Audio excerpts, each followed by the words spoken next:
안녕하세요. 굿TV 가족 여러분. 저는 안산 샬롬교회 조사무엘 목사입니다.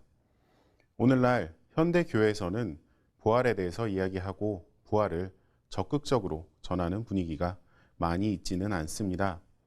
부활보다는 눈에 보이기 쉬운 다른 문제들에 더 많이 집중하고 부활에 대해서는 1년에 한 번 부활절에만 말씀을 나눕니다. 그래서 우리는 어느 순간부터 부활을 중요하게 생각하지 않고 있습니다. 또 다른 어떤 사람들은 부활에 대해서 확실한 믿음도 없이 신앙생활을 합니다. 세상적인 사고방식으로 부활에 대해서는 완전히 믿기가 불편한 소재이니까 확실히 이야기하지 않고 그렇다고 완전히 부정도 하지 않는 미지근한 중간적 입장을 취하는 사람들이 많이 있습니다.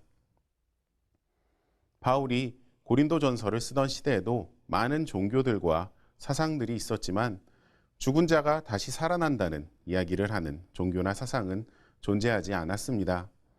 그래서 더욱더 그리스도인들이 다른 종교인들의 놀림거리가 되었습니다.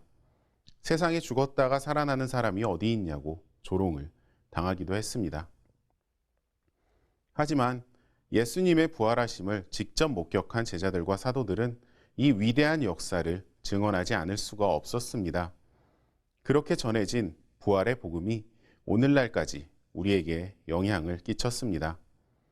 지금 우리가 하나님의 말씀을 나눌 수 있는 이유는 자신들이 직접 보고 경험한 다시 살아나신 예수님을 목숨 걸고 전한 제자와 사도들을 통해서 복음이 전해져 우리가 하나님을 만났기 때문입니다. 우리는 부활과 위대한 하나님의 역사에 대해서 나눌 때 우리가 하나님의 자녀로 부름받은 목적을 알게 됩니다. 기독교 신앙은 타 종교와는 다르게 사람에서 사람으로 전해지는 신앙의 전승으로 전달되고 확인됩니다. 이 신앙의 전승이 없었다면 기독교 신앙과 부활의 믿음은 오늘날 이 시간까지 우리에게 전해질 수 없었습니다. 제자에서 사도로, 사도에서 우리로 전해진 그 복음은 우리를 신앙인으로 만듭니다. 이제 우리는 단순히 믿음을 전수받은 자가 아니라 하나님을 영접한 신앙인이 되고 신앙의 매개체가 되어서 다음 세대에게 하나님의 사랑과 복음을 전해줘야 하는 하나님의 제자가 되는 것입니다. 하나님을 만난 후부터 우리는 하나님의 이름과 그 은혜를 주변에 전해야 하는 의무를 가진 신앙인이 됩니다. 우리 한 명 한 명이 하나님 나라의 외교관이 되는 것입니다. 그런데 우리가 부활의 역사를 증거하지도 않는다면 우리가 가진 신앙인이라는 우리의 정체성은 흔들리게 됩니다. 부활의 역사가 사람에게 전해짐으로써 더 많은 사람들이 하나님의 이름을 알고 하나님께로 돌아와야 하는데 우리가 그 부활을 증언하지 않으면 우리는 하나님 나라의 길을 막는 죄를 저지르게 되는 것입니다.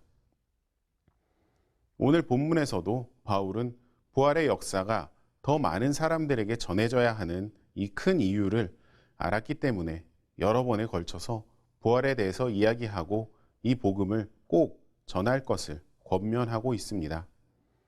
그리고 이렇게 권면하는 바울의 목소리가 오늘 이 시간 우리에게도 전해지고 있습니다. 우리가 복음을 전해야 하는 것은 우리의 삶을 언제나 하나님의 복음으로 채워서 세상으로 힘있게 나아가기 위함입니다. 세상에 휩쓸리지 않고 제자리를 지키면서 부활의 믿음을 증거하고 하나님의 복음을 전할 때 우리에게 하나님의 능력이 주어집니다. 오늘 이 시간 다시 한번 내 안에 부활에 대한 믿음을 강하게 세우시고 강하게 세워진 믿음으로 삶까지 강하게 세워지는 역사를 체험하시는 굿TV 가족분들이 되시고 하나님의 은혜를 힘입어 이 세상에 하나님의 나라를 더 널리 퍼뜨리시기를 기도합니다.